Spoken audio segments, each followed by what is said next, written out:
قرآن پاک میں اللہ تبارک و تعالی ارشاد فرماتا ہے وَأَمَّا مَنْ خَافَ مَقَامَ رَبِّهِ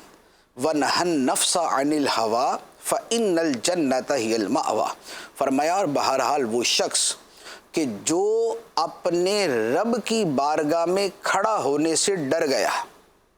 کوئی عمل کرتے وقت، کسی گناہ کی طرف متوجہ ہوتے وقت، کسی غفلت والے کام کی طرف جاتے ہوئے وہ اپنے رب کو یاد کر کے ڈر گیا کہ مجھے اپنے رب کی بارگاہ میں کھڑا ہونا ہے، میں یہ کیا عمل کرنے لگا ہوں، میں کس خطا کا مرتکب ہونے لگا ہوں، میں کس گناہ میں پڑنے لگا ہوں، تو اس وقت وہ اپنے رب کی بارگاہ کی حاضری کو یاد کرتا ہے کہ وہاں جواب بھی دینا ہے، یہاں تو مزہ اٹھا لوں گا لیکن خدا کی بارگاہ میں کھڑے ہو کے جواب کیسے دوں گا۔ تو فرمایا کہ من خاف مقام ربہ، اور اپنے رب کی بارگاہ میں کھڑے ہونے سے ڈر گیا، اور مزید کیا کیا، فرمایا وَنَهَى النَّفْسَ عَنِ الْهَوَىٰ، اور اپنے نفس کو بری خواہش سے روک دیا۔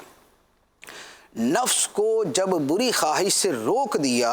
تو نتیجہ کیا ہوگا، اللہ تعالیٰ فرماتا ہے فَإِنَّ الْجَنَّةَ هِيَ الْمَأْوَىٰ، تو بے شک جنت ہی اس کا ٹھکانہ ہے۔